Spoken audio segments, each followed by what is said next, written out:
Este programa es una presentación de Parrillada Familiar da Silva, 60 años de tradición familiar. Estamos ubicados en la 107 Avenida del Noroeste con calle 58 del Doral, Miami.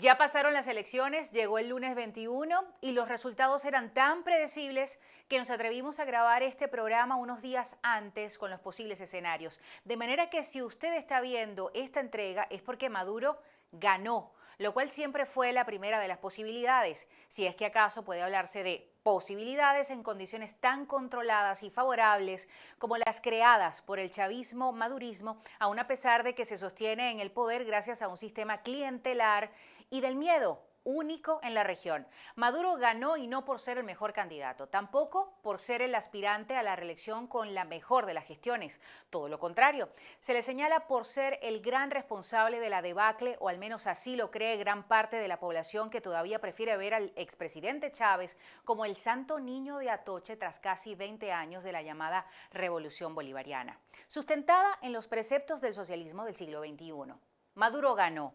Los suyos aseguran que en un escenario electoral similar al que tuvo la oposición con sus candidatos a diputados en las elecciones legislativas del año 2015, porque el Consejo Nacional Electoral retornó a una serie de condiciones vigentes para el momento, como la reubicación de los centros de votación a su lugar original. Pero en realidad, el ahora reelecto presidente ganó con mucho más. Ganó con toda la ventaja de ser el máximo representante del Poder Ejecutivo y el manejo a discreción de los recursos del Estado. Ganó con la convocatoria adelantada de la ilegítima Asamblea Nacional Constituyente. Ganó inhabilitando a líderes de otros partidos y ganó con la estrategia electoral más eficiente de los últimos tiempos, la distribución de las cajas CLAP y la exigencia del carnet de la patria, una pieza fundamental con la que controlan quién votó y quién no lo hizo a través del llamado carrusel, por ejemplo, una forma de vulnerar el derecho al voto secreto que se evidenció en las elecciones regionales pasadas cuando el ministro Bota Domínguez, ¿se acuerdan? Se guardó el comprobante del voto en el bolsillo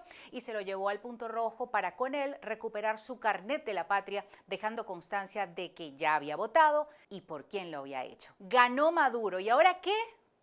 Que la comunidad internacional no cede. El Grupo de Lima ya lo ha ratificado. Los resultados de estas elecciones no son reconocidos, llueva, truene o relampaguee. Hasta la semana pasada la exigencia era aplazar al menos 6 meses las elecciones y no lo aceptó el gobierno. Así que conforme a lo que ya han dicho analistas y observadores del caso venezolano, ahora vendrán más y mayores sanciones por parte de los Estados Unidos, país que desde hace algún tiempo viene valorando las consecuencias de tocar al sector petrolero.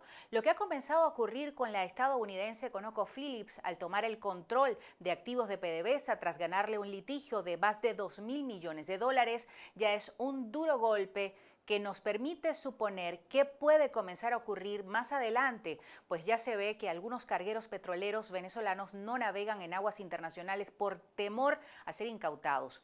Igualmente, las sanciones van a recrudecer desde la Unión Europea y los países latinoamericanos, que fijaron una posición abierta y frontal contra lo que desde el año pasado califican como una dictadura, un régimen opresor de las libertades y derechos de la población venezolana.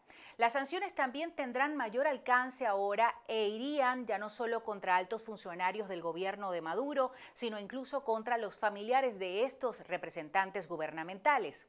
Nuestro vecino Colombia tiene elecciones en primera vuelta este domingo 27 de mayo, para una segunda vuelta el 17 de junio, con grandes posibilidades para el uribismo, por lo que no habría cambios en este país con respecto a Maduro.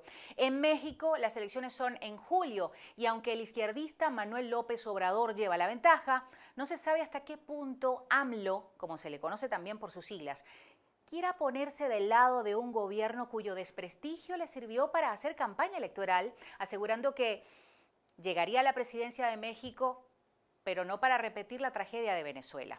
Por lo que existe la duda de si preferiría marcar distancia y más bien enfocar sus primeras acciones en contra del muro del presidente estadounidense Donald Trump.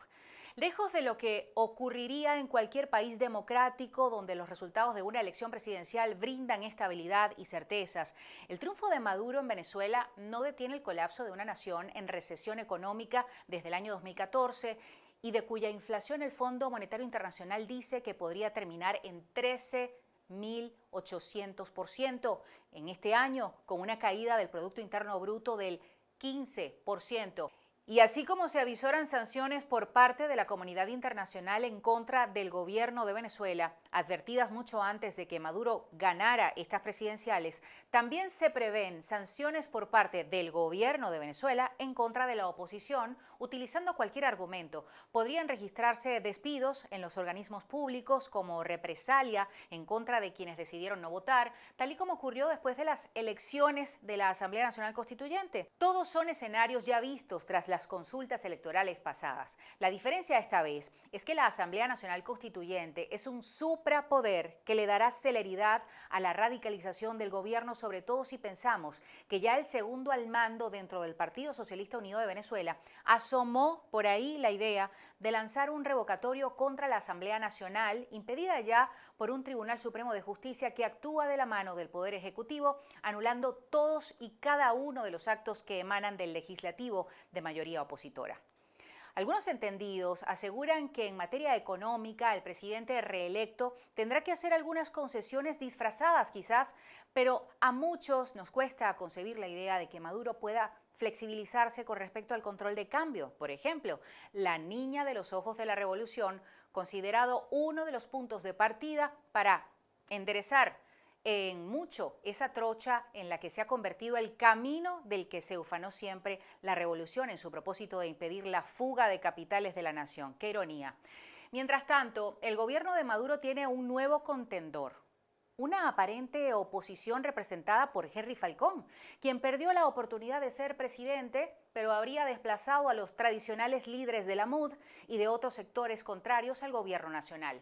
Y decimos aparente, valorando la actual situación post-20 de mayo, conforme a las dudas que mantiene gran parte de la población con relación al exgobernador del estado Lara, quien ya en una oportunidad se autodefinió como un chavista light y a quien muchos califican como un caballo de Troya. ¿Y qué pasará con la MUD? Pues terminaría de desaparecer si no aprovecha la crisis de legitimidad del gobierno para reinventarse, capitalizando la frustración de quienes no se resignan a continuar con el mismo gobierno. Pero no olvidemos que también hay otro nuevo actor, el pastor Bertucci, quien aparentemente habría crecido durante las últimas 2 semanas de campaña, regalando a la población hervidos a cielo abierto. Cabría entonces preguntarse si Bertucci querría ahora abandonar la prédica y continuar el sendero político con la conformación de un partido y candidatos a diputados frente a la posibilidad de que la Asamblea Nacional pueda ser revocada, anulada o cualquier cosa que responda al propósito autocrático de quienes administran los recursos de Venezuela. Como suele ocurrir con este país y más después de estas polémicas elecciones presidenciales, la cosa no termina aquí. Soy Diana Carolina Ruiz para BPI TV.